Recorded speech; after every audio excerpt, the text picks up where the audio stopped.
Beginning. The hunt begins. The first thing I learned on Carthos was this. The trees were alive, and they weren't on our side. The second thing I learned, neither was she. My shuttle crashed into the jungle at dawn, ripped apart by a plasma bolt I never saw coming. One moment I was delivering survey equipment. The next I was tumbling through the sky with flames eating my hull and alarms screaming into my ears.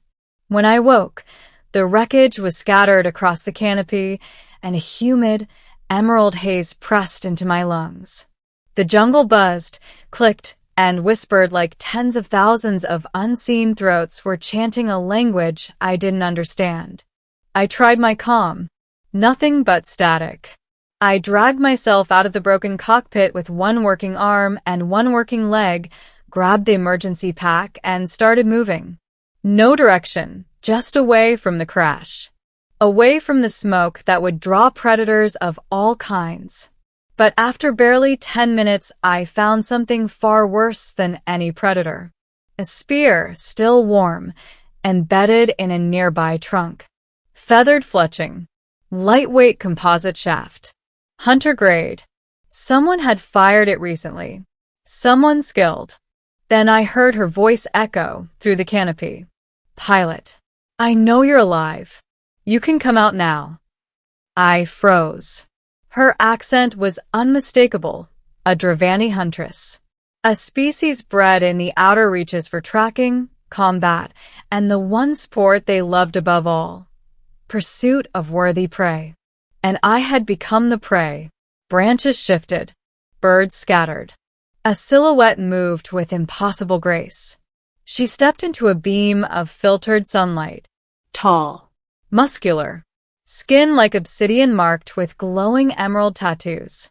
And eyes, predatory, vertical pupils glowing gold. She smiled. Good. You survived the crash. I was worried it ended too quickly. I raised my hands. I don't want trouble. But I do, she replied. The jungle favors the bold. Run. And like an idiot I did. Middle, the jungle decides. Carthos 4's jungle was a maze of bioluminescent vines, carnivorous flowers the size of helmets, and roots that moved when you weren't looking. It didn't just grow, it shifted. Dravanti hunters trained their whole lives in places like this. I was just a pilot. But the jungle, it had its own sense of fairness. The first trap. A shriek cut through the air. Something metallic hit the ground behind me. Her spear. It struck where my head had been 2 seconds earlier. I stumbled into a muddy ravine and fell, sliding down until I hit a shallow pool. The mud tightened, grabbing like fingers. Quick sap. I clawed desperately at a root nearby. It coiled around my wrist, then pulled me free. A living root had saved me. The jungle whispered again. Behind me, the huntress landed lightly, scanning the ravine. You're better than most, she said. Most scream. You didn't. I wasn't trying to impress you. I snapped, scrambling backward. She smiled, amused. Oh, but you are. This jungle respects strength. It watches us. It chooses. Chooses what? Her smile sharpened into something primal. Who survives?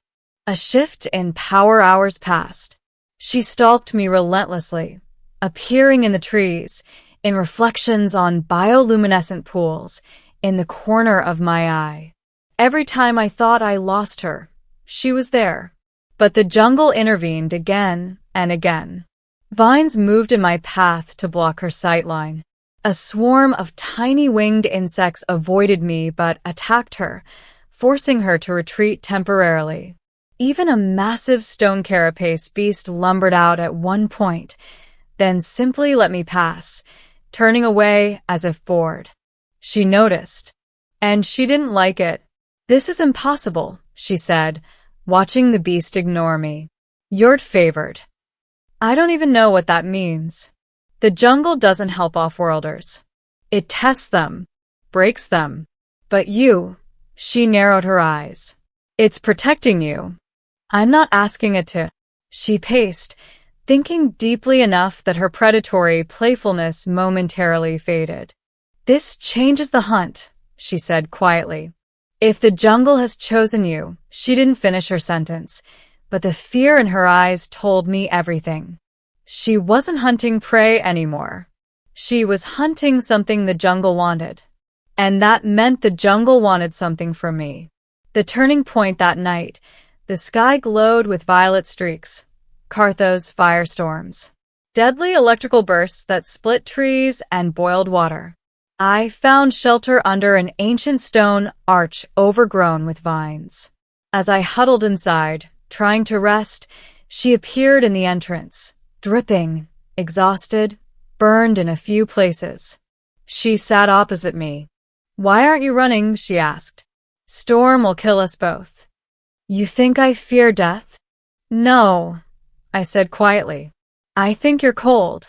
Her eyes flicked up sharply. She didn't respond. Minutes passed before she finally said, "You should be dead. The jungle should have eaten you 10 times over. So, what are you? Just a pilot.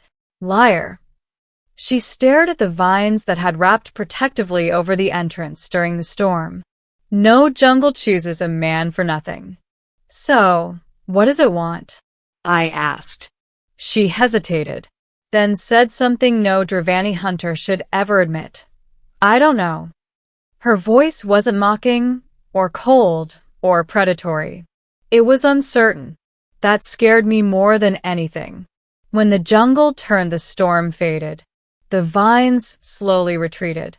I stepped outside. The jungle had changed visibly. Paths of luminous fungus lit a route forward, as if guiding me. The air hummed with low rhythmic tones, like music from a million throats. She followed behind me, tense. Then the jungle spoke, not in words, but in motion. Roots surged upward and formed a wall between us. She leapt back. The wall twisted, forming shapes, symbols, an unmistakable message. "Stop the hunter." She froze. "That's impossible," she whispered. "The jungle has judged me." "What does that mean?" I asked. Her voice trembled. "It means the jungle thinks I'm a threat to you, and it has turned the hunt." "So now it's hunting you?" "Yes." She backed away, eyes wide. "Yes." The predator had become the prey, and the jungle wanted me safe. Ending. Alliance in the green. She wasn't scared of death. She was scared of being unworthy. Dravanti pride was everything. I could have walked away, let the jungle take her. After all, she'd tried to kill me. But something inside me twisted painfully. "No one deserves to die alone," I said. Her eyes widened, more shock than gratitude. "You would aid me? After I hunted you?" "People make bad choices," I said. "It doesn't mean they can't correct them." She lowered her gaze. "I misjudged you, human." The jungle trembled like distant thunder. Roots began shifting again, advancing toward her. I stepped between her and the massive vines. "Stop!"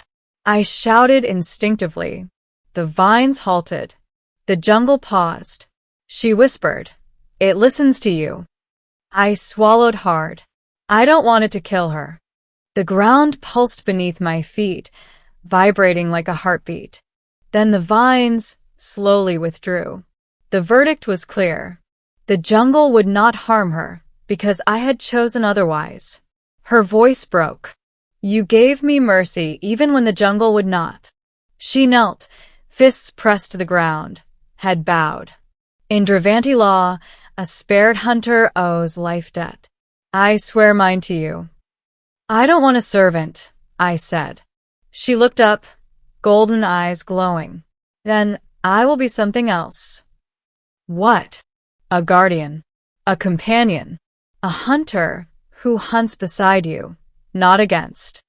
She rose and held out her hand. For survival, for honor, for the jungle's will. I hesitated only a moment before taking it. Her grip was warm, strong, alive. The jungle around us rustled like wind through 1,000 chimes. It approved. The aftermath. A bond forged in the wild. We traveled for 2 days before reaching the valley that led to the nearest outpost. Along the way, she taught me how to read the jungle's movements, how to avoid carnivorous blossoms, how to listen for the deep subsonic calls of territorial megafauna. In return, the jungle continued to protect us both, not just me. It accepted her now too. And every evening, when the bioluminescent vines shimmered with violet light, she looked at me with a strange mixture of respect, curiosity, and something softer. You changed the jungle's judgment, she told me on the final night. No one has done that in 1,000 years.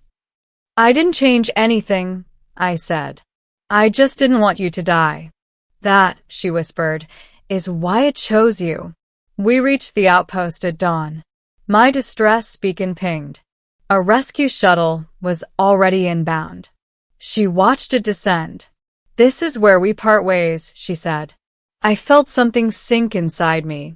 You could come with me, I offered. Her eyes softened. You spared my life. But the life debt is not repaid. If I follow you now, it will begin a path I cannot abandon. Is that a bad thing? She stared at me for a long moment. No, she said quietly. It is not. The shuttle landed. It was time. She touched her forehead to mine, a Dravanti gesture of deep respect.